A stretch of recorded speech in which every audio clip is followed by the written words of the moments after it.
So Jahangir is the son of Akbar, and Akbar dies in 1605, and then the kingdom is taken care by Jahangir. But Jahangir is not considered as a competent ruler in terms of the standards that had been set up by Akbar, because Akbar was known for having an element of secularism.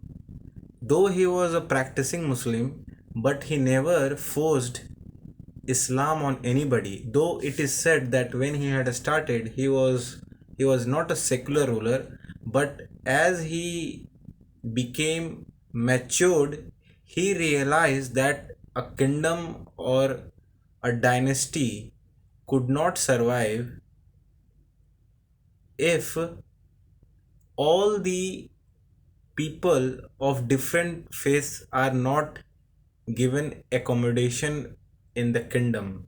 So that's why Akbar is considered far, far, far more better than all the rulers that we see in Mughal dynasty. And dynasty is what? Dynasty is a chain of rulers who were born in the same family. So we see Babur, we see Humayun. They could not be analyzed in terms of secularism because they did not get chance to rule much. But if it is analyzed from the point of religion, then their move was completely political because they were fighting their own brothers in Central Asia. Humayun could not go to Central Asia because the people there were already hostile.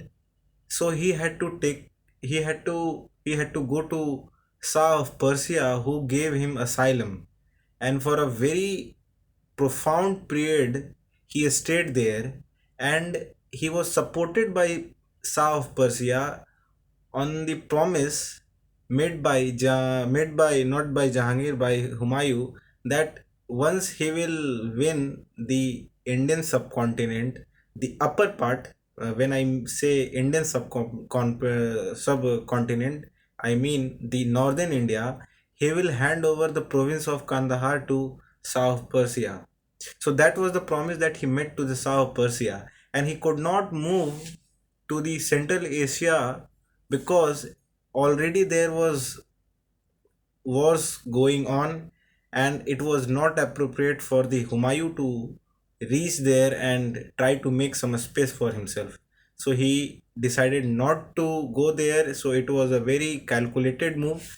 So, and because he had the opponents in India, and the major one was Sher Sasuri. He was the one who had defeated Humayun in Battle of Chausa, then in the Battle of Kannauj. So for the 15 years, Sur dynasty had ruled India. But it is said that if Sirsa Suri had continued for a long period of time, Humayun would have not got the chance to rule India, and Akbar would have not come in the picture of history.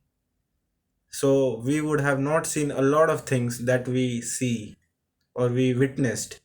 So Akbar is very much inspired by the policies of Sirsa Suri, and that's why it is said that Sirsa Suri was the forerunner of Akbar. So Akbar made the policies of Sirsa Suri as the foundation, and on that foundation Akbar built a very robust administrative policies, and he implemented it very well.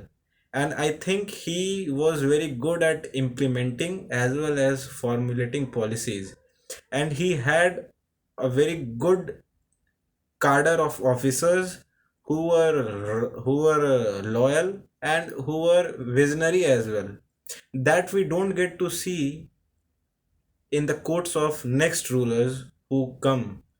We do not get to see that in Shah Jahan's or Jahangir's court, because we see there is an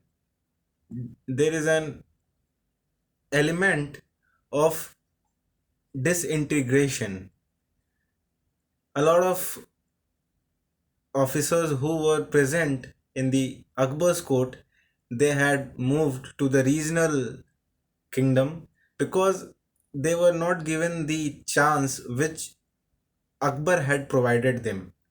So Jahangir was an alcoholic, and it is said that he was only a king in the name.